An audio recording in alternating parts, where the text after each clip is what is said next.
옛날에 중국에 어떤 스님이 계셨느냐 하면은, 여러분들은 이 이야기를 여러분 듣기 알고 계시는 분도 있을 겁니다만은, 세속성은 주시성을 가지고, 법명은 큰덕자 내상자 덕산 스님이었어요. 이 덕산 스님은 일찍이 양가집의 아들로 태어나가지고 출가하기 이전에 유학을 공부해가지고 사서상경을 다 보아마친 일대 선비인데, 우연한 기회에 불법을 접하면서 금강경을 접하게 됐는데, 그 금강경 가운데 있는 말씀은 아무리 육아의 일대 선비인데도 무슨 말씀인가 알 수가 없고 이해가 안 가요. 아하, 여기에 무슨 뜻이 있고 진리가 있는갑다 싶어가지고, 그래 마음을 내가지고 출가를 결심했습니다. 출가를 해가지고 출가를 좀 잘했으면 될 텐데 스승을 잘못 만나가지고 교가에 출가를 했어요. 그래가지고는 또 강원에 들어가가 강사 스님 밑에서 일대 시교를 공부를 했는데, 일대 시교를 다 보아 마친 일대 강백이었어요. 근데 마을에선 선비에 출가해가지고 경을 다 보아 마친 그 강사 스님으로부터는 강사의 자격이 있다고 정강까지 받은 강사가 되었어요. 그래가지고 부처님이 설한 일대시교 청경말로를 다 독파해보니까 경 중의 경은 금강경이더라, 그게요. 그래가 이 덕산 스님은 어디 가가지고 법문을 해도 금강경 법문을 하고, 어디 가가지고 강의를 해도 금강경 강의를 하고, 어디 가가지고 독송을 해도 항상 금강경 독송을 합니다. 그러다 보니까 금강경 상학은 32분 5149자가 여시 아문하면은 그대로 신수봉행이야 다르륵 하고 다 외울 정도로 금강경 박사, 금강경 도사가 됐어요. 그러다가 보니까 세상 사람들이 그 덕산 스님에게 뭐라고 부리나 그러면은 금강스님이라고 부려요. 금강경 스님이야. 그러다 보니까 당시에 내 본명은 어디로 갚부리고 별명이 금강스님이 돼가지고 주금강 하면 모르는 사람이 하나도 없게 되었습니다. 그럭저럭 출가를 해가 공부한 지가 그 30여 년이 돼가지고 금강경을 그만이 이루고 그만이 본문을 하고 그만이 강의를 했는데도 뭐가 공부는 잘한대요. 그러다가 보니까 안다는 생각에 집착을 해가지고 안다는 생각이 꽉 차가지고 교만 치러키를 아만이 덩치를 해가지고 상대하는데도 항상 눈알라 에이고 저까지 그 무식한 것들 지가 이런 교만된 생각을 가지고 있고, 항상 내가 제일이고 내가 제일 많이 알고 내가 금강경의 박사고 금강경이 경중의 경인데 금강경 하나만 하면 내가 천하의 제일이다, 그런 생각을 하고 있었어요. 그러니까 항상 남을 없으니까 멸시하고 남을 해방하고 또 자기는 제일이라고 생각하고 자기를 칭찬하고 자기만이라는 그런 교만된 생각을 가지고 그래 살고 있었어요. 그러던 어느 날 듣자 하니까 저 중국 남방불교에서는 부처님이 설하신 84,000 법문 외에 교에 별전한 도리가 있는데, 그것은 불임문자하고 직지인심하여 견성성불에서 이심전심하는 도리가 있다, 그게야. 그 소리를 듣는 순간에 뭐가 부처님이 설하는 교 외에 별전한 도리라? 별전한 도리가 뭔데?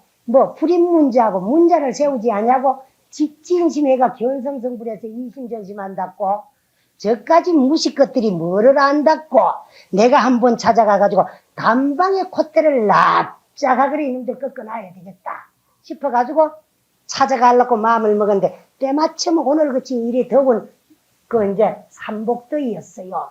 근데 아침을 먹고 길을 가려고 그러니까 날씨가 덥고 태양빛이 따갑겠거든.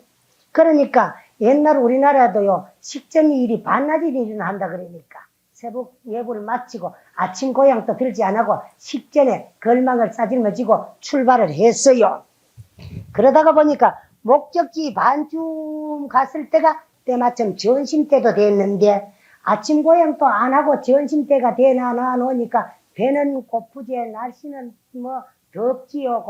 땀은 흐르지, 기진맥진해가지고 뱃속에선 창자에서 뭐를 이놈의 자서가 혹사나 지기 좀 하고 좀 보내달라고 쪼르륵 호출을 하지 죽을 지경이야.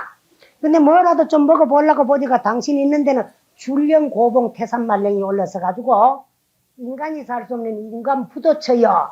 그래 어디가 여기 할 수도 없어요. 그래가지고 배가 고파가 기진맥진 터벅터벅 높은 고기를 넘어가고 있는데 때마침 옆에 한 곳을 딱 보니까 늙은 할머니 한 분이 떡실을 앞에 놓고 떡을 더 밟고 앉아있어요. 또 반가, 차, 이게 웬 떡이로 말이야. 얼마나 반갑노 말이야. 우리도 요새 생각지도 않은 뭐 기쁜 일이 만나면, 아이고, 이거 웬 떡이라고 가잖아요. 그냥 배고픈 사람이 떡을 만나면 얼마나 반가워가지고, 그만, 자기도 몰래 내뱉은 소리가, 차, 이게 웬 떡이요, 그 말이야. 그래가 저토로 갔어요, 하도 반가. 어르신네, 예, 그 뭡니까? 떡입니다. 뭐 하는 떡이요? 파는 떡입니다. 떡 한 채 얼마가 합니까? 아마 본편 시루떡이던 모양이라. 그 떡 한 채 한 몇 정 갑니다, 이렇게요. 그래요. 그럼 떡 한 채 사가 그 전심합시다. 예, 그러시오. 그래, 떡을 사가지고 전심을 하려고 걸망을 턱 벗어놓고 앉는데 또 떡장수 늙은이가 말을 그래요. 스님, 예, 걸망에 그 짊어지고 가는 게 뭡니까? 금강경 소초올시다. 이렇게. 아이고, 그래요. 스님 잘 되었습니다. 나도 전생에 복을 못 지가지고 금생에 이렇게 가난 보를 면치 못하고 빈궁하게 떡장수로 연명하고 생활하고 있습니다. 그래도 요행이 다행인 것은 풀련이 있어가지고 풀법을 만나서 절에가 법문 듣기를 좋아하는데 내가 제일 좋아하는 것이 금강경 법문인데 금강경 법문은 암만 들어도 모르는 한 구절이 있는데 그 스님에게 좀 여쭈어봐도 되겠습니까? 야, 이 늙은이야. 내가 이 나라 제일 가는 금강전 도사, 죽은 게 주덕산이요. 싶거든. 예, 물어보십시오. 그런데 스님, 전생에도 내가 공짜 좋아하고, 복 못 지가지고, 금생에도 이렇게 가난한데, 이렇게 가난하게 살지만은 공짜 좋아 안 합니다. 공짜 좋아하다 보면은, 내 생에도 또 가난할 셈이니까. 그러니까 내가 스님한테 법문을 하나 청해 묻는데, 스님이 답을 하면은 그 법문값으로 내 떡 한 수를 돈 안 벌고 그냥 드리겠습니다. 그러나 스님께서 답을 뭐 하신다면은 10,000냥 줘도 나는 떡 팔 수 없습니다. 스님 어떻습니까? 예, 그렇게 합시다. 그러면서 야, 이 실업은 늙은이야. 당신이 나를 몰라봤어. 내가 이 나라 제일 가는 금강경 도사 주덕산인데 저 떡 한 실이 벌써 내끼 다 됐다고 생각하여 배고프던 찰나에 춤이 꿀 떡 넘어가요. 그래, 스님 물어보이소. 예, 스님. 금강경이라고 하는 경은 서가모니 부처님과 서가모니 부처님 제자 1255인 중에서도 특출한 10대 제자 가운데서도 해공제일이신 공사상에 대해 가지고는 제일 가는 해공제일 수불이 존재하고 부처님하고 공돌이에 대해 가지고 부처님이 말씀하고 수보리가 대답하고 수보리가 묻고 부처님이 대답하는 걸로 이루어져 가지고 있는 게 금강경인데 권수로는 상하근이요 분수로는 32분이요 글자 수로는 5149자입니다. 그런데 그 가운데 제 18분에 보이면 서가모니 부처님께서 수보리 존자를 불러가지고 수보리야 과거심도 불가득이요 현재심도 불가득이요 미래심도 불가득이라고 일렀습니다. 그게 무슨 말씀인가 하면은 수보리야 과거에 지나간 마음도 이미 지나갔기 때문에 얻을 수가 없고 현재 우리가 생활하며 같이 생활하면서 가지고 있는 이 마음도 일찍이 얻을 수가 없고 미래심, 미래에 아직 다가오지 않은 마음도 오지 않았으니까 얻을 수가 없다고 그랬습니다. 그러면 과현 미래 삼세심이 과거 현재 미래 삼세의 마음이 일찍이 얻기가 어렵고 얻을 수가 없다고 부처님이 일렀는데 스님께서는 조금 전에 떡을 사가지고 전심한다 했습니다. 했는데 전심이라는 말은 점칠 점자 마음심자 전심입니다. 마음에 갖다 점치는 것을 전심이라고 하는데 과연 미래 삼세심이 좁을 가득인데 일찍이 얻을 수가 없다 했는데 얻을 수 없는 어느 마음에 갖다 스님은 점칠라요. 고막캄캄해요. 그죠? 과거 심도 불가득이니라 과거 지나간 마음도 얻을 수 없느니라 현재 심도 불가득이니라 현재 가지고 있는 이 마음도 일찍이 얻을 수가 없느니라 미래 심도 불가득이니라 미래에 다가오진 마음도 얻을 수가 없느니라 이렇게 풀어 새길 수는 있는데 삼세심이 좁을 가득인데 얻을 수가 없는데 어느 마음에 갖다 점칠라요 하니까 그만 할 말이 없어. 말이 콱 막히요. 그래가지고 참 생각하니 저 늙은이가 나를 죽은 게 주덕산인 줄은 모르나 하되 맹색이 내가 머리 깎은 중으로서 떡장사 늙은이에게 금강경 한 구절을 대답하지를 못했으니까 이거 얼마나 부끄럽나 말이야. 그래 고개를 푹 숙여 앉아있어요. 근데 이 늙은이가 하는 말이 스님, 예, 뭐 참 소리가 뭐 구멍을 기득하지 뭐. 예, 중로를 그래 하면 못 씁니다. 아마 당신도 금강경 소초를 지어 써가지고 한 걸망 지고 돌아다니는 거 보이기로 주덕사에 죽은 개이 많지는 금강경 좋아하는 모양인데 죽은 개이 그까지는 못해 중이요. 그죠? 눈으로 보고 입으로 짓거리면서 입만 아불거리 왔지 중로를 그래 하면 못 씁니다. 만약에 중로로 타는 30년 동안에 금강경을 독송하더라도 눈으로는 보고 입으로는 읽고 귀로는 듣는데 눈으로 보는 놈이 따로 있나 입으로 짓거리는 놈이 따로 있고 듣는 놈이 따로 있나 보는 놈은 누구이며 짓거리는 놈은 누구이고 듣는 놈은 누구인가 이 누구인가 이 먹고를 한번 반조해가면서 금강경을 독송하고 강의했더라며 30년 오늘까지도 금음치라같이 캄캄하게 인산철벽까지 꽝꽝 맥혀 있을 택이 있어. 그러니까 중로를 그리 하지 마시오.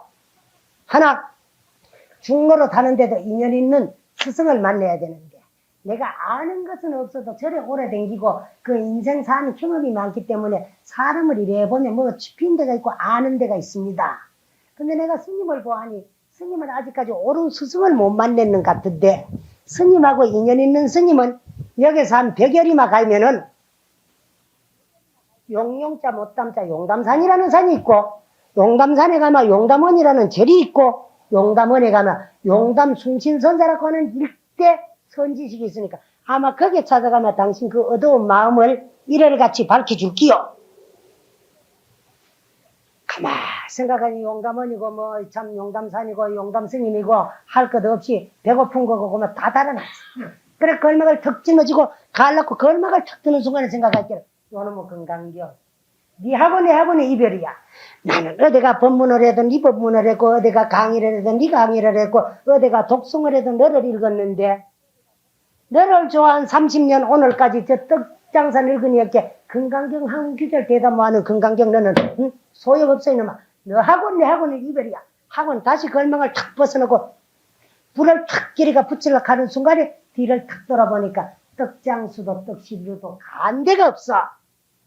그래서 아차 하고 생각하기를 내가 금강경을 독송하는 여가에 공부가 잘 안 되고 정신통일이 안 될 적에는 부처님이 어머님을 위해서 도리천에서 설해놨던 지장보살 본원경을 독송을 한 번씩 하고 또 지장보살 본원경의 주인공이신 지장보살님을 항상 생각하고 염했더니만이 지장보살 무변신 중에 한 몸이 떡장수로 화연을 해가지고 나 중모로 잘못하는 것을 생각하고 네 콧대만 높아가지고 나무 콧대 꺾으려고 생각하지 말고 네 콧대부터 먼저 한번 꺾기 봐라 어떤가.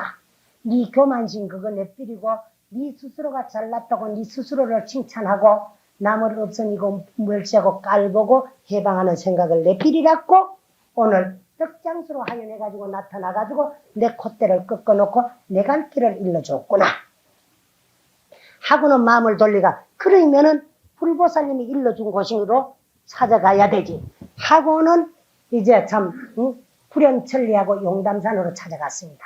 용담산에 찾아가니까 용담원이라는 절이 있고 용담원에 가니까 저 조실방장에 용담 순신선사가 탁 앉아가 있어요. 그래서 이제 객실에다가 이제 걸방을 벗어놓고 큰 스님한테 문안 인사를 떡 드리러 들어가가 스님을 떡 쳐다보는 순간에 글이 한 구절 생각이 나요. 어떤 글이 생각이 나노 그러면 시도 용담하니 이곳이 용담이라 걔가 찾아오니까 산도 용담이요 철도 용담이요 스님도 용담인데 용도 볼 수 없고 못도 볼 수 없구나 하고 들었었거든. 거기까지 떡 들어서는 모습을 보니까 아, 저는 뭐가 좀 인간이 될 것 같고 바로 일러 바로 지도하면은 곧 도를 깨달을 것 같거든. 그래서 물었습니다. 그래 이곳은 용담인데 용도 없고 못도 없다. 그러면 그대는 어디서 왔느냐. 얘네 저 북방에서 남방으로 큰 스님의 말씀을 듣고 불현천리하고 찾아왔습니다. 그래 어찌 왔느냐.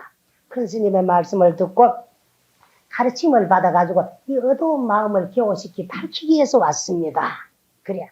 그러면 날일사 소문 듣고 찾아왔으마. 그래. 얼마나 먼 길 오느라고 다리 아프냐. 저 후원 객실에가 푹 쉬다 오늘 저녁에 올라오너라. 내가 법문 일러줄 거마.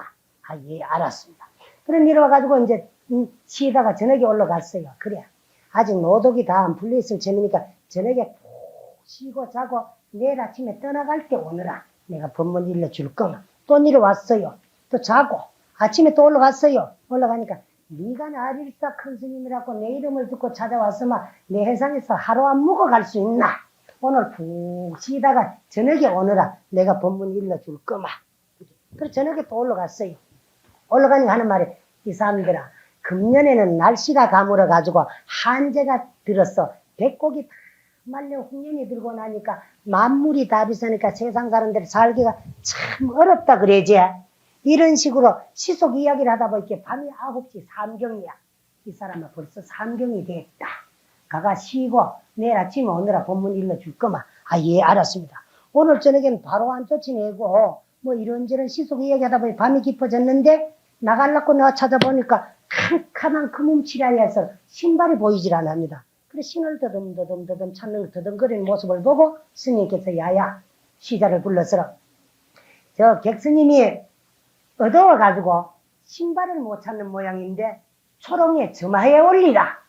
아, 예, 알았습니다. 하고는 시자가 가고 초롱을 들고 와가지고 불을 탁 해가 심지에 점화를 하니까 캄캄하던 찰나가 환하게 일시에 밝아져요. 그래 신이 환하게 보입니다. 그래 신발을 떡 찾으시고 한 발을 떡 빌라고 하는데 입으로 불을 확 불어 뿌리니까 환하던 돼지가 다시 캄캄해지는 찰나에 캄캄하던 덕산스님 마음은 환하게 이럴같이 밝아졌어요. 은하에 되어버렸습니다. 그래가지고 넉저것들이 절을 했어요. 절을 할게요. 야, 이 사람 자러 가던 사람이 왜 절을 하느냐, 스님. 감사합니다. 야, 이 사람아, 한마디도 이르지 않았거든. 뭐가 감사하냐, 스님. 스님께서 길을 일러주겠다고 동은 동이고 손은 손이고 남은 나고 북을 북이라고 길 가르쳐 주듯이 법문 이른다고 군두더기 같은 소리로 법을 설해준다고 하였던데 어찌 오늘 내가 은하의 대우를 하겠습니까? 깨달고 보니까 스님이 하신 말씀 가거라 오거라 아침에 오거라 저녁에 오거나 내일 오거라 하는 그 말씀 자체가 법문 아닌 것이 하나도 없는 것인데 깨달고 보니 깨달은 분상으로 사물을 관찰하니 사나돼지가 화장세계요 두두물물이 피로자나 전신인데 피로자나 전신에서 우러나오는 모든 소리가 법문 아닌 것이 있겠습니까? 그러나 그걸 보고도 알지를 못하고 듣지도 깨닫지를 못했기 때문에 군두대기 같은 소리를 법문이라고 들으라고 오르내리으나 지금까지 스님 하신 그 행동 자체가 진모법이었습니다. 그렇기 때문에 오늘 내가 은하에 대오를 했습니다. 내가 방을 나와가지고 어두워서 신을 찾지 뭐하도 어두운 이 마음 아직 신도 찾아 신지를 못했는데 어찌 내가 길을 가가지고 목적지에 도달했겠습니까? 그것을 보신 스님이 마음이 어두워서 아직까지 네가 길을 시작도 못하고 신도 못 찾아 신었다 그런 걸 일러주기 위해서 초롱이 가둬가지고 저 마리를 올리니까 어두운 대지가 일시에 밝아져. 그래 지혜의 불을 밝혀야만이 신을 찾아시고 갈 길을 바라죠. 목적지에 도달한다 그런 걸 일러주셨고 그 다음에 내가 신발을 찾아 신고 길을 가려고 나설 적에 입으로 불을 확 불어 끄니까 화나는 돼지가 다시 어두워지는 찰나에 어둡던 내 마음은 이럴같이 밝아졌지 어찌 스님의 은혜가 하해같이 않사옵니까? 그래 그렇거든 네가 보고 알았거들라 들어가지고 한마디 일러라 하고는 방으로 데리고 들어가가지고 그 어려운 1700가지 공안 중에 어려운 공안만 탁탁 들어갔다 대니까 고마 무불 통제하고 몇 개인데 없이 환하게 그대로고만 다 일러제키요. 불법은 이렇습니다. 일통에 일체통하고 1700가지 공안 중에 한 공안만 통해 뿌리면 1700공안이 일시에 다 타파가 되는 것이고 일매의 일체매야 하도 하나에 얻어보면 일체가 다 얻었다는 겁니다. 그래. 그래서 그와 같이 우리는 안다고고 내가 제일이다 내가 마야 한다 나를 칭찬할 이유가 없어요. 왜? 아는 자는 자성을 증득하고 깨닫기 전에는 내가 내 스스로를 모르는데 뭐를 우리가 안다 그겠느냐 말이야. 그러니까 우리도 똑같은 아무것도 온 것도 모르고 와가지고 왜 사는 줄 모르고 살다가 간 곳도 모르고 가고 온 자가 누구이고 사는 자가 누구이고 가는 자도 누구인 줄 모르고 가는 어리석은 멍텅구리 같은 우리 인생들이 내가 안다고 잘난 척하고 내 자랑하고 나를 칭찬할 이유가 하나도 없다는 겁니다. 그런 것은 이 덕산 스님과 다를 바가 없다 하는 것을 말씀하기 위해서 우리도 이와 같이 우례를 범해가지고 나를 칭찬하고 남은 없으니고 멀찌하면서 남을 깔보고 해방하는 그런 개를 범하지 말자 그럽니다.